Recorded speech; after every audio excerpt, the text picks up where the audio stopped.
அபார கருணா சிந்தும் ஞானதம் சாந்தரூபிணம் ஸ்ரீ சந்திரசேகரகுரும் பிரணமாமி முதான்வகம். காஞ்சி மகாபெரிவா கருணையோட வடிவம். எல்லாருக்கும் ஒரு நல்லத்தை சொல்றது, இதத்தை சொல்றதுக்குன்னே ஒரு அவதாரம். எதை பண்ணினா நமக்கு சிறப்பு, எதை பண்ணினா நமக்கு ஸ்ரேயஸ், எதை பண்ணினா நமக்கு நன்மை அப்படிங்கிறத பார்த்து பார்த்து அவ பல விதங்களில் யோஜனை பண்ணி பல திட்டங்களில் நமக்கு சொல்லி நமக்கு அனுகிரகம் பண்ணின்னு இருக்கா. அதெல்லாம் நாம தான் ஒழுங்கா கடைபிடிச்சோம்னா நமக்கு அபரிமிதமான பலன் கிடைக்கும். அந்த அபரிமிதமான பலனை அடையணும் அப்படிங்கிறதுக்காக தான் அந்த விஷயங்கள்லாம் நாம தெரிஞ்சுக்கணும், அந்த பலனை அடையணும் அப்படிங்கிற ஒரு உயர்ந்த நோக்கத்துல தான் ஸ்ரீ சங்கரா தொலைக்காட்சி மூலமா இந்த நிகழ்ச்சி மூலியமா பெரியவாளோட மகிமையெல்லாம் நாம பார்த்துட்டு வரோம். அதுல பெரியவா பிடியரிசி திட்டத்தை பத்தி சொன்னா அப்படின்னு பார்த்தோம். அன்னதான சிறப்பு, அந்த பிடியரிசி திட்டத்தோட பெருமை, தான தர்மங்கள்ல சாஸ்திரம் எதுக்கு நமக்கு உயர்வா சொல்லி இருக்கு அப்படிங்கிறதெல்லாம் பார்க்கிறோம். அதே மாதிரி நமக்கு ஒரு சமுதாய பிரச்சனை, முக்கியமான ஒரு பிரச்சனை வரதட்சணை கொடுமை அப்படிங்கிறது. இந்த வரதட்சணை கொடுமைக்காக இந்த வரதட்சணை ஒழிப்பு அப்படின்னு இப்போ ஏதோ பார்த்தேன்னா அரசியல் ரீதியெல்லாம் வரதட்சணை ஒழிப்பு அப்படி இப்படின்னு பல அமைப்பெல்லாம் இதை ஒரு ஏக்கமா பண்ணிட்டு இருக்கு. ஆனா 1960 வாக்கிலேயே பெரியவா இதுக்கு ஒரு பெரிய ஸ்கீமா சொன்னா, வரதட்சணை ஒழிப்பு இயக்கத்தை ஆரம்பிச்சு வச்சான்னே சொல்லலாம் பெரியவா. காரணம், அந்த காலகட்டத்துல 1960 வாக்குல எல்லாம் இந்த வரதட்சணை கல்யாணத்துல, பெண்களுக்கு கல்யாணம் அப்படின்னா வரதட்சணைங்கிறது ஒரு பெரிய பூதம் மாதிரி ஒரு பெரிய கொடுமையா இருந்தது, ஒரு சிரமமான காரியமா இருந்தது. ஒரு பணத்தை எடுத்து, அதாவது கல்யாண செலவுக்கு அப்படின்னா ஏதோ ஸ்ரீதனம் அப்படின்னு சொல்லியிருக்கு. பெண்ணை வெறுமனை அனுப்பாத, அவளுக்கு ஏதோ ஒரு நகை நட்டு பாத்திரம் மண்டங்கள் அப்படின்னு கொடுத்து ஏதோ ஒரு ஸ்ரீதனம் கொடுத்து அனுப்பணும் அப்படின்னு சாஸ்திரம் தான் இருந்தா கூட அதை ஒரு ஆடம்பரமா இத்தனை பவுன் போட்டேன், இத்தனை பவுன் நகையை போட்டேன், வைரத்தை போட்டேன், வைர உடைத்தை போட்டேன், இது மாதிரி இத்தனை பட்டுப்புடவை வாங்கினேன், இவ்வளவு விலைக்கு அத்தை வாங்கினோம், இத்த வாங்கினோம், இவ்வளவு ஆடம்பரம் எடுத்தோம், இத்தனாம் பெரிய சத்திரத்தை எடுத்தோம், இன்னென்னெல்லாம் பண்ணினோம், இப்படி ஜானவாசம் ஊர்வலம் வச்சோம், இப்படி ரிசப்ஷன்ல கச்சேரி வச்சோம், அத்தை பண்ணினோம், இத்த பண்ணினோம் அப்படின்லாம் நாம இந்த கல்யாணம் அப்படிங்கறத ஒரு பெரிய ஆடம்பரமா தானே பண்ணிட்டு போயிருக்கு சமுதாயத்துல. இப்படி பண்ணினதுனால இருக்கிறவா பண்றாங்கிறதுனாலயே என்ன ஆயிடும்னர், இல்லாத வாழ்க்கெல்லாம் முதல்ல ஒரு குறை வந்துடுது, தாழ்வு மனப்பான் வந்துடுது. அதுக்கு மேல இந்த இருக்கிறவா பண்றவாளை பார்த்தா நமக்கு ஒரு அசிகை வந்துடுறது. மூணாவது, நம்மளும் எப்படியான கடன் உடன் வாங்கியானும் இதை மாதிரி பண்ணி காமிக்கணும் அப்படின்னு ஒரு ஆசையும் வந்துடுறது. இப்படி சமுதாயத்துல பல குழப்பங்கள் வர்றதுக்கு, பல தவறுதல்கள்லாம் நடக்கிறதுக்கு இதெல்லாம் காரணமா இருக்கு.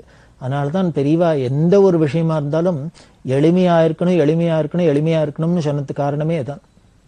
உலகத்துல பல பிரச்சனைகளுக்கு காரணமே ஆடம்பரம், அனாவசிய செலவு தான். அந்த ஆடம்பரத்தினால்தான் அனாவசிய செலவு பண்றோம். அதனால ஆடம்பரத்தை எடுத்து எளிமையை பண்ணிட்டோம்னா அனாவசிய செலவுக்கும் நமக்கு வேலை இல்லாத போயிடும், அப்போ அமைதியும் தானே இருக்கும். அப்படிங்கிறதுனால்தான் பல விஷயங்களை சொன்ன. நமது இந்து மதத்தோட சிறப்பே என்ன, ரொம்ப எளிமைதான். பெரியவாளையே பாருங்களே, அவ இருந்தது எப்பேற்பட்ட ஒரு பீடத்துல, ராஜாதி ராஜாக்கள்லாம் உலகத்துல உள்ள அத்தனை பேரும் அவ காலில் வந்து விடுறாப்புல, அவள்கிட்ட வந்து தரிசனம் பண்ணி அவ அனுகிரகத்தை வாங்குறாப்புல தான் ஒரு பதவியில இருந்தா. அப்படி இருந்தா கூட அவரோட உடையாகட்டும், நடை உடை பாவனை, இருக்கிற இடம் எதுவா இருந்தாலும், ஆகாரம், சர்வத்திலையும் பார்த்தா இனிமே இதை விட எளிமையா ஒருத்தர் இருக்க முடியாது. பெரியவா தெய்வ திருங்குறள்ல பார்த்தா அப்படித்தான் சொல்றா. நாம என்ன பண்ணணும், நம்மளோட நடை உடை பாவனையிலேருந்து எல்லாத்தையும் எந்த அளவுக்கு வச்சுக்கணும் அப்படின்னா, உலகத்துல உள்ள பரம ஏழைக்கு கூட என்ன கிடைக்குமோ அதைத்தான் ரொம்ப இருக்கிறதுலேயே பணக்காரன் கூட வச்சுக்கணும் அப்படிங்கிற. இதை விடவா பவர்ஃபுல்லா ஒரு பிராக்டிக்கலா கம்யூனிசத்தையும் சோசியலித்தையும் சொல்ல முடியும்? அதைத்தான் பெரியவா சொல்றா. நாட்டுல உள்ள பரம ஏழை என்ன கிடைக்குமோ அவனுக்கு அதைத்தான் நாட்டுல உள்ள பணக்காரன் ஆசைப்படணும், வச்சுக்கணும், உபயோகப்படுத்தணும். அப்படி வச்சுனுட்டா இவன் அவனை பார்த்து ஒருத்தருக்கு ஒருத்தர் விரோதம் வராது, துவேஷம் வராது, அதனால தப்பெல்லாம் தண்டாலாம் நடக்காது. அப்படிங்கிறதுனால எளிமையா இருக்கணும்னு சொல்றா. நமது இந்து மதத்துல எல்லாமே எளிமையா இருக்கிறது தான். அப்படி இருக்கிற அந்த மதத்துல பார்த்தீங்கன்னா கல்யாணம் அப்படிங்கிறது நம்ம இருக்கிறதுலே ஒரு பெரிய விஷயமா இருக்கு. லட்சக்கணக்கில் செலவழிக்க வேண்டியிருக்கு, கோடிக்கணக்கில் செலவழிக்கிறவாள்லாம் பார்க்குறோம். அது அத்தனையுமே பரம தோஷம்னே பெரியவா சொல்றா. சாஸ்திர விரோதம். அதாவது நாம அளவுக்கு அதிகமாக செலவழிச்சாலும் அதுவுமே சாஸ்திர விரோதம், அதுவுமே ஒரு திருட்டுக்கு சமம் அப்படிங்கிறா. அந்த தோஷம் வந்துடும். அதனால எதுக்கு என்னென்ன செலவழிக்குமோ அந்த அளவுபடிதான் செலவழிக்கணும். அதை மீறி செலவழிச்சோம்னா நம்மள்ட்ட இருக்கு இல்லைங்கிறது பற்றியே பிரச்சனை இல்லை. இப்படி செலவழிச்சாலே அதே ஒரு சாஸ்திர விரோதம் தோஷம் அப்படின்னு சொல்லித்தான் இந்த கல்யாணத்தை எளிமையா பண்ணணும்னு சொல்றோம். அதுல சில விஷயங்கள் எல்லாம் நாம அவாய்ட் பண்ணலாம். அதுல முக்கியமான ஒண்ணு வரதட்சணை அப்படிங்கிறது. வைஷ்ணவ ஆச்சாரியர்கள் ஒருத்தர் வேதாந்த தேசிகன் அப்படின்னு, இந்த வேதாந்த தேசிகன் சர்வதந்திர சுதந்திரர் அப்படின்னு அவருக்கு ஒரு பட்டப்பேர். அப்படின்னா அவர் யாரையும் இதுக்கும் எதிர்பார்க்காதவர், எல்லாத்தையும் ஸ்வயமா தானே சாதிச்சுக்க கூடியவர், அப்படி ஒரு சக்தி வாஞ்சவர் அப்படின்னு அவருக்கு ஒரு பட்டப்பேர். எப்பொழுதுமே எல்லாருக்குமே விரோதிகள் அப்படின்னு பிடிச்சவா பிடிக்காதவான்னு இருக்கிறது உலகத்துல சகஜம் தானே. அதனால என்ன பண்ண, அந்த வேதாந்த தேசிகனை கண்டா பிடிக்காதவாளும் சில பேர் இருந்தா, அவளுக்கெல்லாம் இவரோட அந்த சர்வதந்திர சுதந்திரன், இவர் யாரையும் டிபெண்ட் பண்ண மாட்டார், யாருக்கும் எதையும் எதிர்பார்க்க மாட்டார் அப்படின்னு இருக்கிற இந்த பேரை மாத்தணும், இது தப்பு, இவராகவே போட்டுருக்கார், இது பொய் அப்படின்னு நிரூபிக்கணும் அப்படிங்கிறதுனால பல விதத்துல என்னெல்லாமோ ட்ரை பண்ணி பார்த்தா அவருக்கு ஒரு அபகீர்த்தி வரணும் அப்படின்னு. அது எல்லாம் நான் ஈஸ்வர அனுகிரகத்துல தானே ஜெயிச்சுன்னு வந்திருந்த தேசிகன். அப்படி பண்ற ஒரு தந்திரங்கள்ல என்ன பண்ணா, ஒரு அடிமுட்டாளா பரம அசடா ஒரு பையனை கொண்டு போய் அந்த வேதாந்த தேசிகிட்ட சிஷ்யர் மாதிரி அனுப்பிச்சு, நீ அவர்கிட்ட போய் அவர் கைங்கரியெல்லாம் பண்ணிட்டு அவர்கிட்ட கேளு, நான் கல்யாணம் பண்ணிக்கணும்னு சொல்லு, எனக்கு கல்யாணம் பண்ணி வைங்கோன்னு சொல்லு அப்படின்னு சொல்லி அனுப்பிச்சா. இந்த குழந்தையும் பாவம், இவ எதுக்கு என்ன சொல்லி அனுப்புறான்னு தெரியாது, ஒரு பெரிய மகான் கைங்கரியம் பண்ணா நமக்கு க்ஷேமம் அப்படின்னு அவர்கிட்ட போய் இருந்தார். அவருக்கும் இந்த குழந்தைகிட்ட பிரியமா இருந்தது. கொஞ்ச நாள் கழிச்சு எனக்கு கல்யாணம் பண்ணிக்கணும் ஆசையா இருக்கு, எனக்கு கல்யாணம் பண்ணி வைங்கோ அப்படின்னு. கல்யாணம் பண்ணி வைங்கன்னா வேதாந்த தேசிகன் என்ன பண்ணார், ஒரு பிள்ளை கல்யாணம் பண்ணி வைக்கணும்னா காசி பணம் வேணும். அதுக்கு உண்டான ஐஸ்வர்யத்துக்கு என்ன போறது, இவரோ ஒரு சன்னியாசியா இருக்கார், இவர்கிட்டயோ ஒன்றும் உடமை இல்லாத இருக்கார். என்ன பண்ணின தேசிகன், அவர் பெரிய வித்வானா இருந்ததுனால பண்டிதரா இருந்ததுனால புரிஞ்சு கொடுத்தோம், யாரோ என்னமோ நமக்கு வேண்டாதவா இந்த குழந்தையை தூண்டி விட்டுருக்கா அப்படின்னு அவர் தெரிஞ்சு விட்டார். இருந்தாலும் இந்த குழந்தை கல்யாணம்னு கேட்டுருத்தோம், இதுக்கு பண்ணி வைக்கணும், இது நம்மளோட கடமை. அதனால என்ன பண்ணார், ஆஹா பண்ணி வைக்கிறேன்ப்பா அப்படின்னு. அதுக்கு ஐஸ்வர்யம் ஒன்னா என்ன பண்றது, இப்போ எதிரிகள்லாம் என்ன எதிர்பார்த்துருந்தான்னா, இந்த பொருளை கல்யாணம் பண்ணிக்கணும்னா அதுக்கு காசு பணம் வேணும், இந்த காசு பணம் வேணும்னா இவர்கிட்டயோ காசு பணம் கிடையாது, இவர் யார்ட்டையானு போய் வாங்கித்தானே ஆகணும், யாச்சகம் வாங்கணும். அப்படி வாங்கிட்டாருன்னா இவர் சர்வதந்திர சுதந்திரங்கிற பேரு தப்பாயிடும், பொய்யாயிடும் அப்படின்னு இவர்கிட்ட வந்து சண்டை போடலாம் அப்படின்னு காத்திருந்தா, இத தன்னோட மேதாவிலாசத்தினால் தெரிஞ்ச தேசிகன் என்ன பண்ணார், யார்கிட்டையும் போய் கேட்கல. இப்படி மனுஷால்கிட்ட கேட்டாதானே நமக்கு கௌரவ குறைச்சல். அவர் என்ன பண்ணினார், ஐஸ்வர்யத்துக்கு அதிதேவதையான மகாலட்சுமியை குடிச்சு ஸ்ரீஸ்துதி அப்படின்னு பண்ணினார். அப்படி ஸ்ரீஸ்துதி பண்ணினோடனே ஐஸ்வர்ய தேவதையான மகாலட்சுமி கனகமழை பொழிஞ்சா அப்படின்னு. ஆதிசங்கரருக்காக நெல்லிக்கனியா அம்பாள் மகாலட்சுமி கனகதாரா பண்ணினா அப்படின்னு பார்க்குறோம். அதே மாதிரி இந்த வைஷ்ணவாச்சாரியன வேதாந்த தேசிகனுக்காகவும் அம்பாள் கனகமழை பொழிஞ்சாளாம். அப்படி அம்பாள் பண்ணின அந்த கனகமழையை வச்சுட்டு இந்த குழந்தைக்கு கல்யாணம் பண்ணி கொடுத்தா அப்படின்னு இந்த கதையை சொல்றதை பெரியவா சொல்றா. இது வேதாந்த தேசிகனோட பிரபாவம் வெளிப்படுறது, அவருக்கு கனகமழை பொழிஞ்சது. இதுல முக்கியமான விஷயம், எனக்கு என்ன விஷயம் அப்படின்னா பெரியவா அது சொல்றா. நான் எதுக்காக இந்த கதையை எடுத்து உங்களுக்கு உதாரணமா சொல்றேன்னா, வேதாந்த தேசிகன் காலத்துல கூட ஒரு பையனுக்கு கல்யாணம் பண்ணணும் அப்படின்னா அவனுக்கு கல்யாண செலவுலேருந்து எல்லாத்துக்கும் அவன் தான் பணம் தயார் பண்ணணும்னு தெரியறதே வழிய, பொண்ணு வீட்டுக்காரன் தலையில கைய வச்சு எல்லா செலவையும் அவன் தலையில கட்டுறது முடியாது. தேசிகன் காலம் வரைக்கும் புள்ளத்து வீட்டுக்காரன் தான் செலவழிச்சு பொண்ணை கல்யாணம் பண்ணிட்டு இருக்கான்னு தெரியறது. எனக்கு பாயிண்ட் அதான் அப்படின்னு சொல்றா இந்த வரதட்சணையை பத்தி சொல்றதே. அதுக்கப்புறம் தான் சமீப காலங்கள்ல தான் இது தலைகீழ மாறி இருக்கு. தேசிகன் காலத்துல கூட ஒரு புள்ள கல்யாணம் பண்ணிங்கன்னா பொண்ணுக்கு பணத்தை கொடுத்து அந்த பொண்ணை கல்யாணம் பண்ணிக்கிறதா தான் இருந்திருக்கு. அப்புறம் தான் தலைகீழ மழி பொண்ணு வீட்டுக்காரன் பிள்ளைக்கு பணம் கொடுத்து பொண்ணையும் கொடுக்குறாப்புல இருக்கு. யாரானும் ஒரு கடையில சாமான் வாங்கினா அந்த கடைக்காரன் சாமானையும் கொடுத்துட்டு அதுக்கு உண்டான விலையும் கொடுப்பாடா என்ன? கொடுக்கவே மாட்டா. வாங்குறவன் தான் விலையை கொடுக்கணும், கொடுக்கறவன் பொருளைத்தான் கொடுப்போம். ஆனா இந்த விவாகத்துல பார்த்தேன்னா பொண்ணையும் கொடுத்து பணத்தையும் கொடுக்குறாப்புல இருக்கு. இது எப்படி ஒரு இந்த பழக்கம் வந்ததுன்னு தெரியல. இது ரொம்ப சாஸ்திர விரோதமான பழக்கம். இதை அடியோட ஒழிக்கணும், மாத்தணுங்கிறதான் பெரியவாளோட ஆசை. அதுக்காக தான் வரதட்சணை ஒழிப்பு அப்படிங்கிறது ஒரு பெரிய விஷயத்தை சொன்னா. காரணம், அந்த காலகட்டத்தில் இப்படி வரதட்சணை கொடுக்கறதுக்கு முடியாதே பல ஏழை குடும்பங்கள்ல பெண்கள்லாம் கல்யாணம் ஆகாத இருந்தா. இந்த கல்யாணம் ஆகாத குழந்தைகள்லாம் பெரியவாள்கிட்ட பார்த்தேன்னா எத்தனை பேர் பொண்ணுக்கு கல்யாணம் ஆகணும் வயசாயிடுத்து, பொண்ணு கல்யாணம் வேணும் வயசாயிடுத்து, பெரியவா அனுகிரகம்னு பெரியவா அனுகிரகம்னு அப்படின்னு எத்தனை பேர் வந்து கேட்கறத பார்த்துருக்கோம். இதெல்லாம் பெரியவாளுக்கு நாம ஏதோ பிரார்த்தனையா சொன்னா கூட பெரியவா மனசை அப்படியே ரொம்ப அதுல அவளுக்கு வருத்தத்தை கொடுத்தது. பத்தியா, ஒரு காசி பணத்தினால ஒரு குழந்தைகளுக்கு கல்யாணம் ஆறுது நின்று எடுத்து பத்தியா. ஒரு விவாகம் அப்படிங்கிறது நமக்கு 40 சம்ஸ்காரத்துல ஒன்னா சொல்லியிருக்கு, ஒரு அனுஷ்டானத்துல ஒன்னா சொல்லியிருக்கு.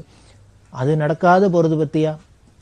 சாஸ்திரங்கள்ல சொன்ன தர்மத்துக்கு சொன்ன அனுஷ்டானம் இல்லாத போயிடுத்து பத்தியா, ஒரு காசு பணத்தினால செலவழிக்க முடியலங்கிறதுனால அப்படின்னு தான் வருத்தப்பட்டு தான் இந்த வரதட்சணையை ஒழிக்கணும் அப்படிங்கிறதுக்கு ரொம்ப தீவிரமா இருந்தா. சரி சார், பொண்களுக்கு கல்யாணம் ஆகலைன்னா இவரையே இவ்வளவு வருத்தப்படணும் அப்படின்னு. ஆனா ஆயிட்டு போறது, ஆகலைன்னா ஆயிட்டு போறது அப்படின்னா, ஸ்திரீகளுக்கு நமது சனாதன மதத்துல நம்ம தேசத்துல பெரிய விஷயம் என்னென்ன, அந்த கற்புங்கிறத ரொம்ப முக்கியமா சொல்லியிருக்கு. ஸ்திரீகளுக்கு இந்த கல்யாணம் அப்படிங்கிறது ரொம்ப முக்கியமான விஷயம். அவளுக்கு காலாகாலத்தில் கல்யாணம் ஆயிடுத்துன்னா அவளுக்கு அதுக்கப்புறம் அந்த வயசு கோளாறுனால மனசு விகாரப்பட்டு இன்னும் சாஸ்திர விரோதமான பல காரியங்கள் எல்லாம் அனாச்சார காரியங்களும் ஈடுபடுறதுக்கு வாய்ப்பு இல்லாத போயிடும். அதனாலேயே குழந்தைகளுக்கு, பெண் குழந்தைகளுக்கு நமது தேசத்துல நம்ம சாஸ்திரத்துல எவ்வளவு சீக்கிரம் கல்யாணம் பண்ணி வச்ச முடியும். அந்த மனோவிகாரம் வந்து அவளுக்கு அந்த மனசு கெட்டு, அதாவது இந்த சரீரம் அந்த அந்தந்த வயசுக்கு ஏத்தாப்புல அந்த உணர்ச்சிகள்லாம் வரதோ இல்லையோ, அப்படி வரத்தே என்ன பண்ணும்னர், அதுக்கு ஏத்தாப்புல அனுகூலமா நாம இந்த சூழ்நிலைகளை ஏற்படுத்தி கொடுக்கலைன்னா தானே தப்பு பண்றதுக்கு ஒரு சந்தர்ப்பம் ஏற்பட்டுரும். அந்த சந்தர்ப்பத்தை கொடுக்க கூடாதுங்கிறதுக்காக தான் அந்தந்த காலகட்டத்துல இந்தந்த வயசுல இன்னென்ன காரியங்களை பண்ணணும் அப்படின்னு சாஸ்திரங்கள ரிஷிகள்லாம் நமக்கு பார்த்து பார்த்து தான் வச்சிருக்கா. நமக்கு வேணா அதோட தாத்பரியம் புரியல. நாம வேற ஏதோ ஒரு விஷயத்தை பார்த்துன்னு நாம அதுல உள்ள ஜீவனை முக்கியமான விஷயங்களை கோட்டை விட்டுறோம். அது கூடாது. அப்படி கல்யாணம் ஆகாத இருந்தா ஸ்திரீகள் பல விதத்திலையும் கெட்டு போறதுக்கு காரணமா இருக்கு. அப்படி கெட்டு போயிட்டா ஒரு சமுதாயம், ஒரு கலாச்சாரம் எல்லாமே கெட்டு போறதுக்கு நமக்கு ஹேதுவாயிடுறது.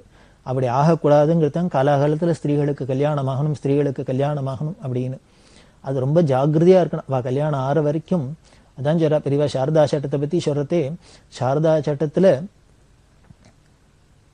சொல்லியிருக்கா, அதாவது மினிமம் ஏஜ் தான் சொல்லியிருக்கா. இந்த வயசுக்குள்ள கல்யாணம் பண்ணக்கூடாதுன்னு தான் சொல்லியிருக்கா. அப்பர் ஏஜ் லிமிட் சொல்லல. 18 வயசுக்குள்ள கல்யாணம் பண்ணக்கூடாது அப்படின்னு தான் சொல்றா. சரி, அப்ப சட்டப்படி 18 வயசு வரைக்கும் வேணா கல்யாணம் பண்ணாத இருக்கலாம். சரி, சட்டத்துல 18 வயசுக்குள்ள மினிமம் ஏஜ் சொன்னா அந்த ஏஜ் தாண்டினோன்னு உடனே நாம சீக்கிரம் கல்யாணம் பண்றதுக்கு எதிர்பார்க்கலாம் இல்லையோ, முயற்சி பண்ணலாம் இல்லையோ, அது கூட பண்ண மாட்டேங்கிறோம். அதுதான் வருத்தப்பட்டு பிரிவா சொல்றா. அந்த சட்டத்துக்கு உட்பட்டு as early as possible எவ்வளவு பண்ணிடணுமோ அந்த கல்யாணத்தை, விவாகத்தை பண்ணிடணும். அப்படி பண்ணிட்டு அவளுக்கும் ஒரு பொறுப்பு வரும்.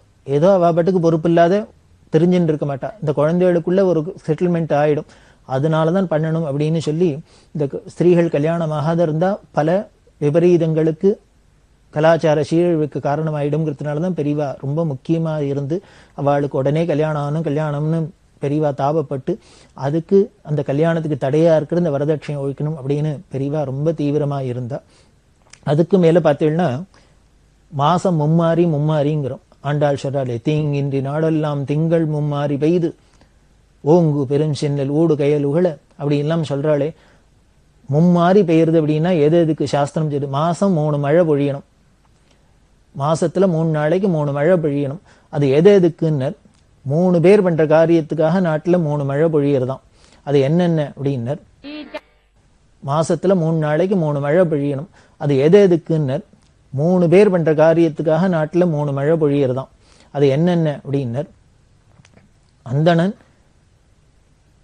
நியமத்தோட இருந்து வேதம் ஓதுறதுக்காக ஒரு மழை, பிராமணன் தன்னோட சுதர்மத்தை பண்ணிட்டு கர்மானுஷ்டானத்தை பண்ணி யாகங்களை பண்ணி வேதாத்தியானம் பண்ணிட்டு அப்படி அனுஷ்டானத்தோட என்னன்னா அவன் பண்ற யாகங்களுக்காக அவனோட அந்த வேத அனுஷ்டானத்துக்காக அந்த வேதத்துக்காக ஒரு மழை பொழியிறது.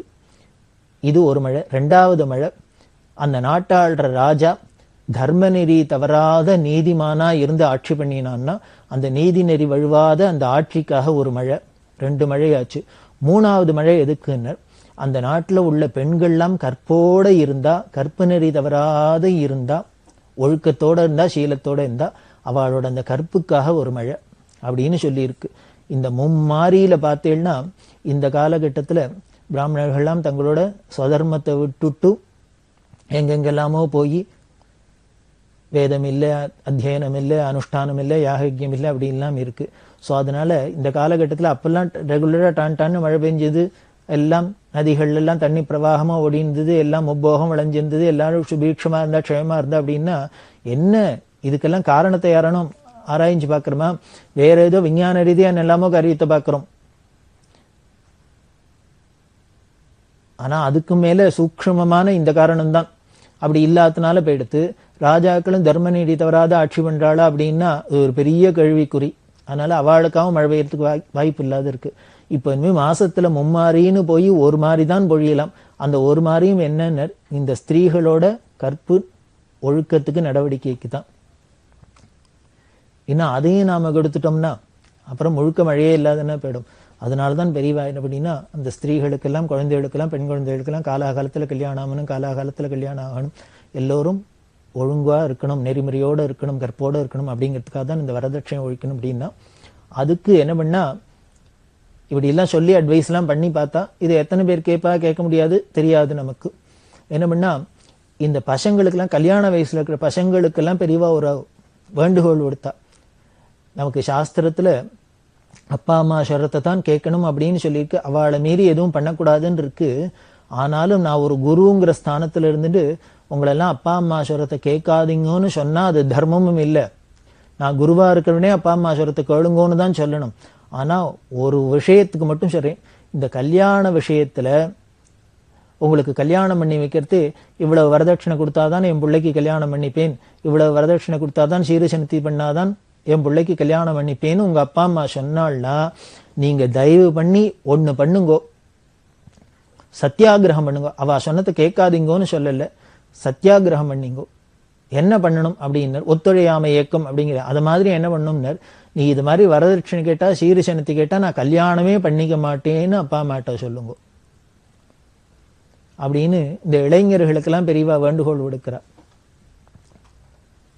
சொல்றா, நீங்க இது மாதிரி சீரசனத்தி கேட்டு இதை கொண்டா அத்தை கொண்டா வரதட்சணை கொண்டாலாம் கேட்டா நாங்க பெண் வீட்டுக்காரால சிரமப்படுத்தினா நாங்க கல்யாணம் பண்ணிக்க மாட்டோம் அப்படின்னு நீங்கெல்லாம் சொல்லுங்கோ.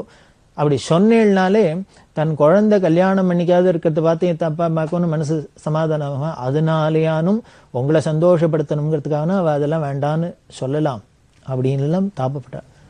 இதுல என்ன விஷயம் அப்படின்னா எந்த அளவுக்கு பெரியவா தாப்பப்படுறா பாருங்களே, எந்த அளவுக்கு தாப்பப்படுறா அப்படி சொன்னா.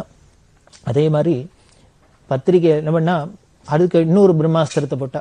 இந்த கல்யாணத்துல எல்லாம் பத்திரிகை எல்லாம் போறோம் இல்லையோ, இந்த குழந்தைகளுக்கும் இந்த பெண்ணுக்கும் இந்த பிள்ளைக்கும் ஈஸ்வர கிருப்பையினால காஞ்சி காமகோடி பீடாதிகள் பரமானுகிரகத்தினால் நிச்சயிக்கப்பட்டு இந்த விவாகம் நடக்கிறது எல்லாம் போடுறோம் இல்லையா.